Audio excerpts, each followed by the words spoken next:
Hello, welcome to Irish Football Fan TV. We're back with the Irish Abroad.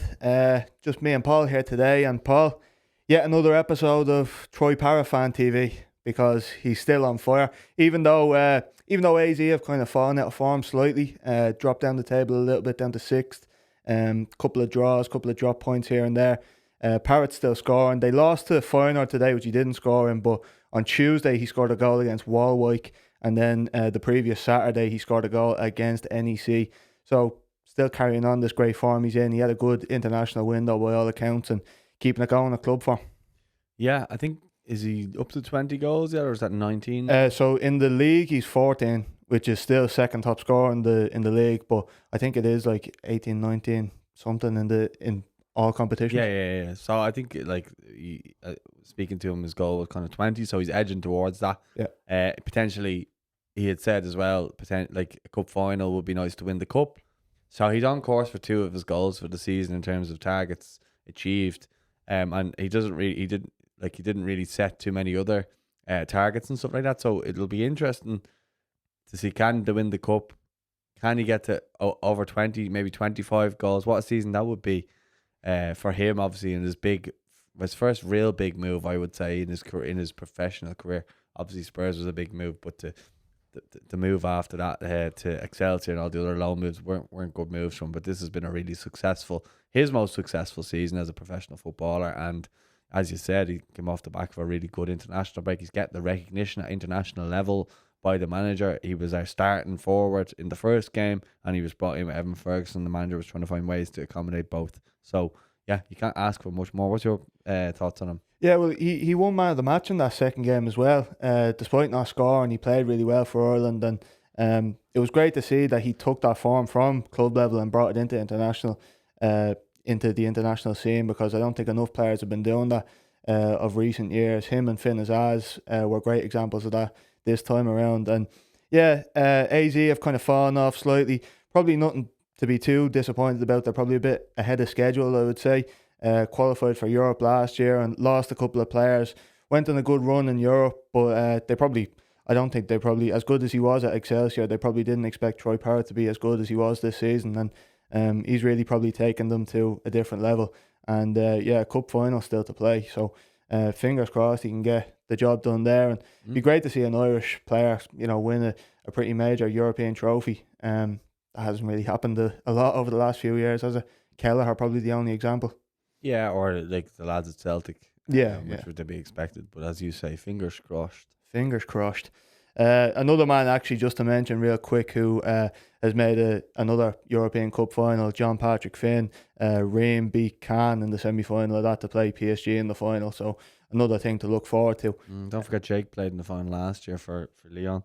That's right, yeah. As well, so he would have played in that. It might be, is it the Coupe de France? Must be, yeah. So he played in that and lost to PSG, funny enough, but Jake scored in the final. Yeah. So there's a little kind of keeping it Irish and that, Yeah, let's hope John Patrick has a little bit better form this time around, but played really well in that game against PSG earlier in the season, which kind of put him on the map for Ireland fans. I don't think his form's been as good since, from what I'm hearing, but I haven't watched him now week in, week out to say whether he's been doing good, whether he's been doing bad. I just wanted him more so as an option, and if the fact is that he's playing every week and he's getting good, I suppose, experience in that league, then I would be saying let's have a look at him. But it's probably one that's more so suited maybe for June. So if he does well in that cup final, maybe again it's against PSG, as you said, maybe you can put on a performance there that catches the eye of Hamer and John O'Shea, and potentially get himself into the team from there. But again, it might be a game that hopefully is on TV, so some Irish fans can get a view of him if he plays. That would be good as well. Yeah, it's to be expected, to be fair. Like, he's still a very young player, playing in a top league. He's going to have his ups and downs, but one man who's really been consistent this season, unfortunately lost again this week, but got an assist, was Dara O'Shea. Put Ipswich 1-0 in front. Their goal in the first half against Wolves. Real kind of relegation 6-pointer. It was kind of Ipswich's last chance to hang on to any kind of hope to staying up this season. Went 1-0 up. After that, serious amount of crucial clearances, headers, even blocked one off the line, Dara O'Shea did. And it's really kind of summed up this season for him in Ipswich, because even though it's been a pretty disappointing season for Ipswich, he's been probably the one consistent. Yeah, I've said all season, I think that even at Burnley as well last year, I think he's really grown into a Premier League centre back now. I think if he went back down to the Championship, he'd be a step down from at this stage. I really think as well that he needs to look at his next move from Ipswich. Because if you look at it, like Jake O'Brien's performing well at Everton now in the Premier League, Nathan Collins is performing well in the Premier League. So they are arguably at the moment the two probably start. Well, they did obviously start the last game, but can't really argue if the Haymarket went with them. Whereas if Dara joined maybe a Brentford of some of them of that, maybe a Wolves, where they will stay in the Premier League and he's getting Premier League experience year in, year out, then I think you'll start seeing the best from him. I'd love to see him at a club where he's not always defending for everything every week and it's like scrappy and they're getting beat a lot, because we said it as well before that our Irish players, they need to be winning games because we want them to carry that momentum, like you see with Troy, into the international team, and then we have players that are doing well on the team at their clubs and they bring it into the international setup, and that's what we all want as fans. And we obviously want to see Ipswich doing well from an Irish point of view. They've got like 4 players that or maybe 5, Smodics, Ogbene, O'Shea, I'm sure there's one more, Jack Taylor, and there's probably one more. Can't think off the top of my but head. you get my gist. Is that you want to see as many players playing in the Premier League. Looks like 3 or 4 of them are going to be, going back down to the Championship. Remains to be seen where, will they try to get back up with Ipswich. I think for Dara O'Shea, I don't think he should do that. I think he should try and get a club and try and push on. And again, I think some players should be looking to maybe do the route of a Jake O'Brien or a Troy Parrott or even a Festia Bazzelli, where they kind of look abroad as, a move. Because we saw like most of the players that have gone abroad have done well. Maybe not the 2 sitting beside you, but Festia had a good season last year. But in terms of, you think how well Jake did, how well Troy's doing, and you think, would some of our players be better off going there than staying in England? And that's what I think some of them need to look at that in the summer. Yeah, potentially. Marcus Harness is another Irish player at Ipswich. He's out on loan this season. But in terms of Ipswich, I think that probably is where their season went south when Chidozie Ogbene and Sammy Smodics got injured, because they've been so kind of lacking in any quality coming off the bench. And goals, you have kind of rotation players, or what would have been rotation players, starting week in, week out, which leaves the likes of Dara O'Shea really exposed and having to do all these kind of goal line clearances and crucial tackles. Another Irish centre-back who's probably had a better season this year, from a club point of view, maybe not from a personal perspective. I think Dara O'Shea has had a great season and displayed his qualities to everyone to see. Haven't reflected his performance. Yeah. But for his club, Brentford have been doing very well this season for a club of Brentford's level. Drew again today against Chelsea. Nathan Collins played 90 minutes. Another clean sheet for him. Nathan Collins. He's been... I suppose, it's probably been his best season. I think if you look at Brentford and the results, and obviously if you look at, I don't really go by Sofa score in terms of stats for everything, but he's done really well, and he's really established himself now as a Premier League centre back. They've gotten good results. He seems like a leader in their team, so I think Nathan's trajectory is only going to go one way from here, and that's up.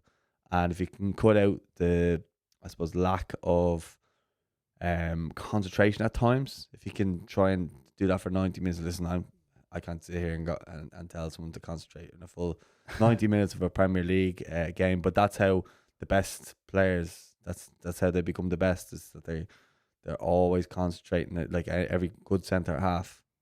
So if he can just shore up that side of his game, I think he could go on to play for a really big club after Brentford. And he's still at that age where he could have another big move left in him. Or a couple. Yeah, he's had a really good season. Like you said, he's been consistently in the starting 11 in the team that's performed quite well. A really good club for him, I would say, to kind of progress at. And yeah, just the concentration things at the back. It was a team that we talked about coming out of the previous window when... I think was it away in Finland that he made the mistake, and then there was a couple of questions about some of his passing away in Bulgaria. It's weird, because it's uncharacteristic of him at club level.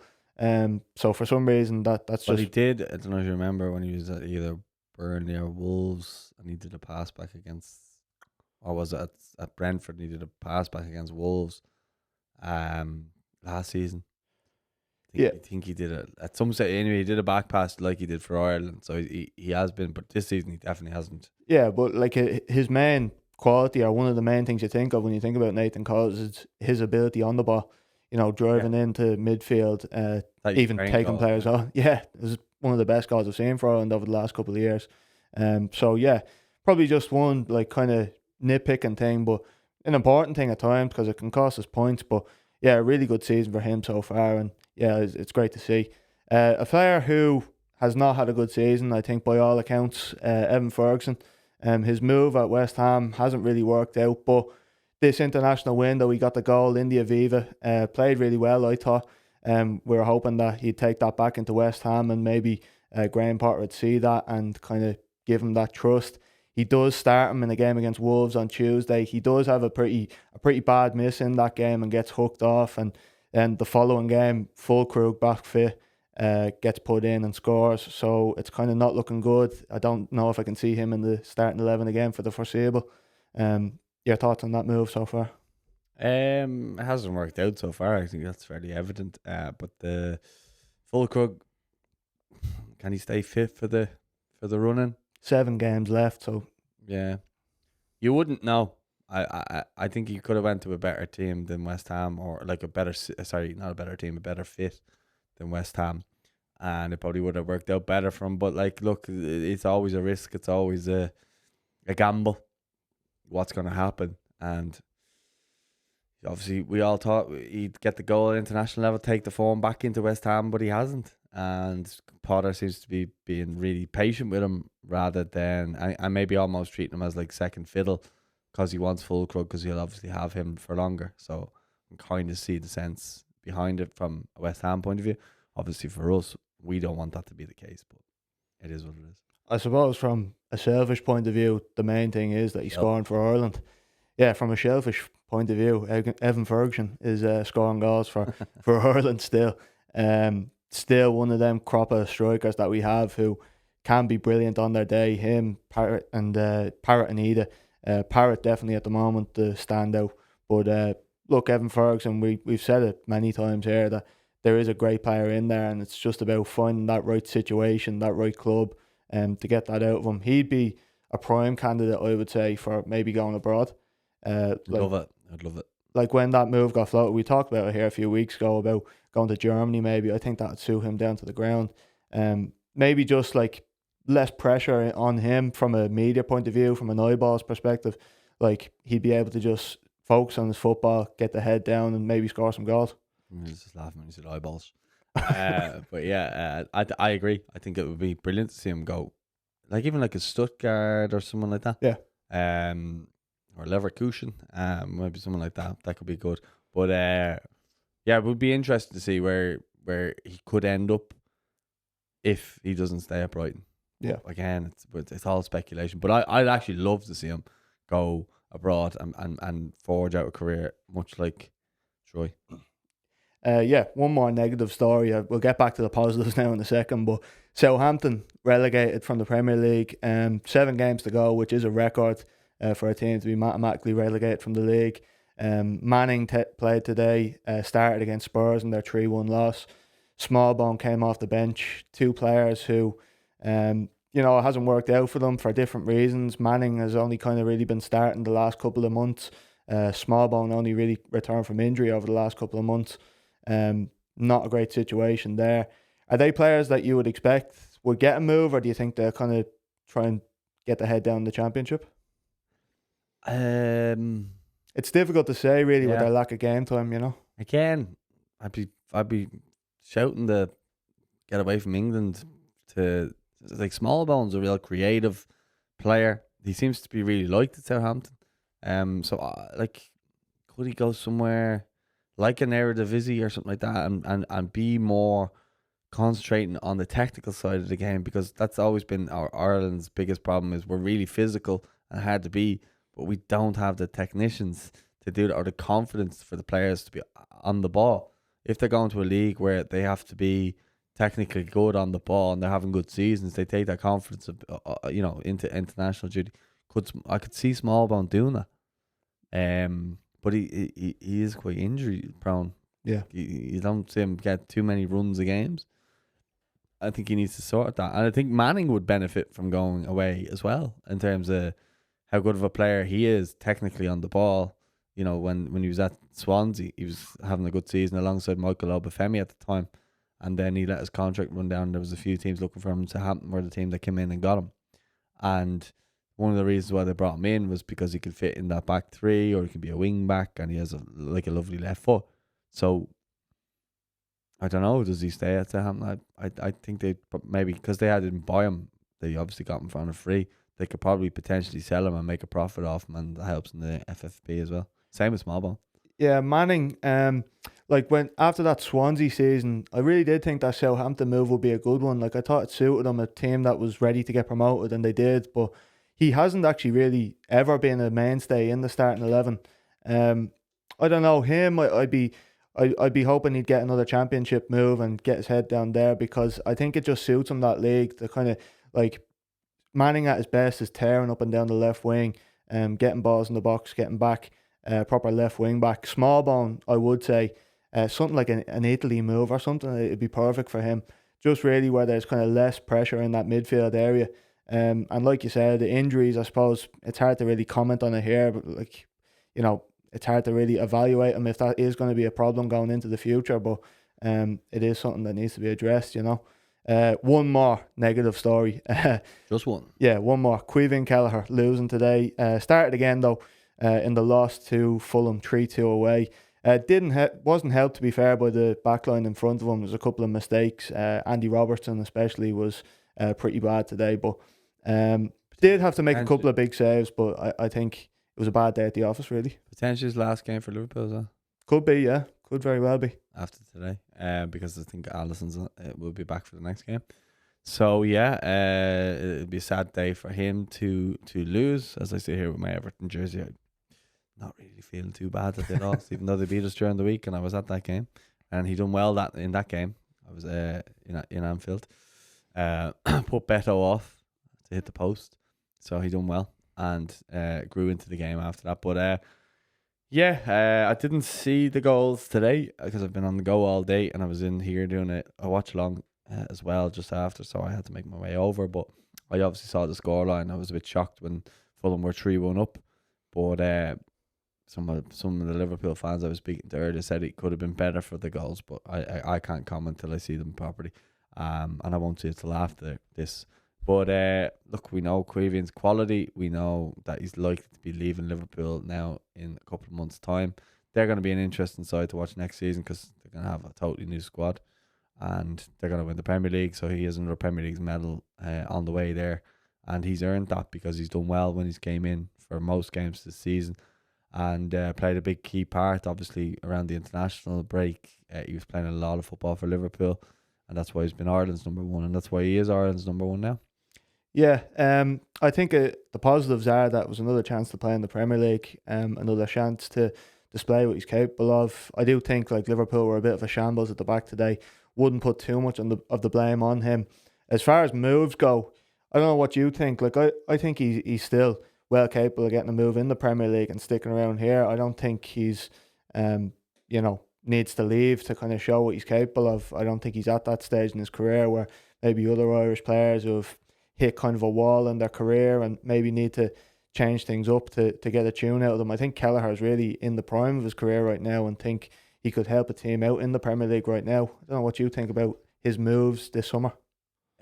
Chelsea's been touted a lot. That'd be a great move, wouldn't it? Juventus was touted as well at one stage. You wonder, would a big European club come in for him because he's a backup at Liverpool. He's not a backup at like Brentford or something like that. He's a backup at Liverpool, and he's come in. He's Ireland's number one as well. So international goalkeeper. He's played in some huge games over the course of his time at Liverpool. Like he has. So yeah, look, I wouldn't care where he ended up once he's playing. I'm like playing every week. And I think that's what he needs, and we can really judge him then after he's had maybe 2 full seasons. But it is alarming how old he is, and he's never really been a number one somewhere as well. He's what, 25, 26 now? Around that, yeah. I mean, a good age like for a football player, but I just mean in terms of, you would have thought he would have been playing for a club for a number one spot like on a more regular basis. Yeah, he's not a youngster, like. Yeah. Yeah. So yeah, like on paper, like you'd see Chelsea and think, oh, they've signed 1 million keepers over the last few years, and none of them have really nailed down the number one, apart from maybe Sanchez, you could say. But I think it would be a good opportunity for him, because he goes in there, he's instantly the number one, I would say. Playing in a club that's fighting for Europe every year, potentially beyond that, going into the future with some of the players they have, playing in big European matches still at a huge club. I think that would be a decent move for him if he could stick around the Premier League at a Chelsea. If the opportunity of Juventus came up, I doubt he'd turn that down. But I don't know. I think he should stick around the Premier League. Just to move on to, just to touch on a couple of goal scorers, actually, David McGoldrick, again, beautiful goal for Notts County in their 3-0 win over MK Dons. Just cut in off the right-hand side and just an absolute belter with his left foot into the far top corner. Georgie Kelly came off the bench for Carlisle, scored twice in their comeback win against Newport County, 3-2 win. Georgie Kelly, what a player. One of the best seasons. Friends. One of the best single seasons I've ever seen in the League of Ireland, but hasn't really worked out for him over the last year or so, so I was kind of hoping he'd return, but good to see him back playing and scoring goals. James Collins, Steve's favourite, scoring again for Lincoln City in their 2-2 draw against Charlton. And then an interesting one, Glory Nzingo, scoring in his home debut for Carolina Core. Nzingo? Yeah, a bit of a strange move when that happened. He went to MLS Next Pro team, Carolina Core, which is basically the second division of MLS. Really talented player. He's played in France and isn't afraid to go abroad, but you don't see that often, really, going away to America, especially a second division team. Yeah, well, Jordan Doherty went over to True, yeah. Florida. So yeah, but Rob Cornwall actually as well. Yeah, Dan Casey. Dan Casey was Sacramento Republic, yeah. He won something, didn't he? Maybe he did, yeah, actually. Anyway, I know they're one of the bigger like USL teams. Yeah, Sacramento. Sacramento. But I think I don't really have anything to say on Glory. I thought he was always gonna push on. He played against Chelsea a few years back when they came over, played Pats in Richmond, and there was all this talk of him being the next big thing, but his moves wouldn't suggest that he's going the right way that we'd want him to be. But nonetheless, I hope he's keeping well and I hope he's doing well. Yeah, he is. I think he's about 20 now, so I probably would have expected him to be playing in a top first team at this stage. Shame that move to France didn't work out, but definitely still a very talented player. And then very positive news, actually, Festi Abiselli getting back on the pitch after a difficult time so far in Turkey for Istanbul Başakşehir. Beautiful. Might need to get a bit of confirmation from Steve when he comes back on that pronunciation, but came back after a decent while on the sidelines for them, and hopefully going to find a bit of form now if he gets back on the pitch consistently. Yeah, I mean, well, look what he did against Finland, so if we can get him back playing and stuff like that, I don't know if is Turkey the right move in terms of... It was a weird one, wasn't it? Yeah, in terms of, like, it's not really a side step or an upward move, it's like a step backwards, I would say, for the player we thought he was going to kick on to be. Like, even Watford's probably, you would argue, maybe bigger. It was a bit out of the blue, though, because he wasn't really, like, out of form or not playing. He was doing quite well in his career at the time. Yeah. He was injured. Yeah. Then he got pulled. So, yeah, it was a bit of a strange one. And obviously he was doing well at international level. And he played well against England. He played well against Finland. And looked like he was really nailing down that kind of right back spot. Or even kind of right wing, right wing spot. And, yeah, he just, I don't know.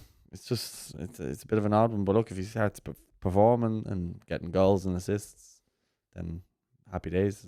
Again, we want confident players coming into the squad. But he's gone away kind of where he's not being seen as much as well, which I don't know is a good move for him. Yeah, it was a bit weird when it happened at the time. Yeah, he was injured at the time, but prior to that, he was playing quite well for Watford and even scoring a few goals for them. It is a position that we lacked looking at the last Ireland window, that right wing spot, and I know Chidozie Ogbeni is probably nailed on to come back and start there when he gets fit again, but Festi, thinking about especially the game away in Finland, has had some really good displays for Ireland. So I think if he's back in form, back playing, there is a chance that he can, get back into that Ireland squad. As much as there is a lot of players probably ahead of him in the pecking order at the moment, who probably weren't, in contention at the time when he was playing for Ireland. I think there is a chance for him to get back into that picture if he does get a consistent run of games out in Turkey. So that's basically it. Anything else? Jake O'Brien played against Liverpool and Arsenal this week and done quite well. Yeah. Despite the defeat and draw, but he's again. Well, people are saying he might be at fault for the goal for Arsenal, but I thought he had a pretty good, solid week. He was very good against Luis Diaz as well. Had a bit of a shaky start, but a shaky start, and then went on from there and grew into the game and was really good by the end of it. And again against Arsenal, so playing at right back again. Yeah, so he's what's that? Everton unbeaten in like 9 out of 11 games when he started. So, or maybe it's 10 out of 11 now. Yeah, it's 10 out of 11. So, I mean, you can't fault him if you look at that record. So he's obviously a big part of the Everton defence now. And even with like Nathan Patterson had to come in at left back because there was no Mikalenko, but he couldn't move Jake out of right back. So that goes to show how important he is to the team now. So I think just a little shout out for him there. Yeah, and performed well for Ireland playing at left centre back, but I was kind of surprised that he didn't go with that, him playing right back and then have that partnership of O'Shea and Collins in there. We've already talked about the two lads there, how well they've been playing. Doherty, as well. Did okay for Wolves again on the weekend against Ipswich in a win. But look, Irish players winning games, it's always a positive. And that about wraps it up. So thanks very much for watching. Make sure to like and subscribe. Make sure to look out for our League of Ireland podcast and check us out on all the social media. Thanks very much for watching.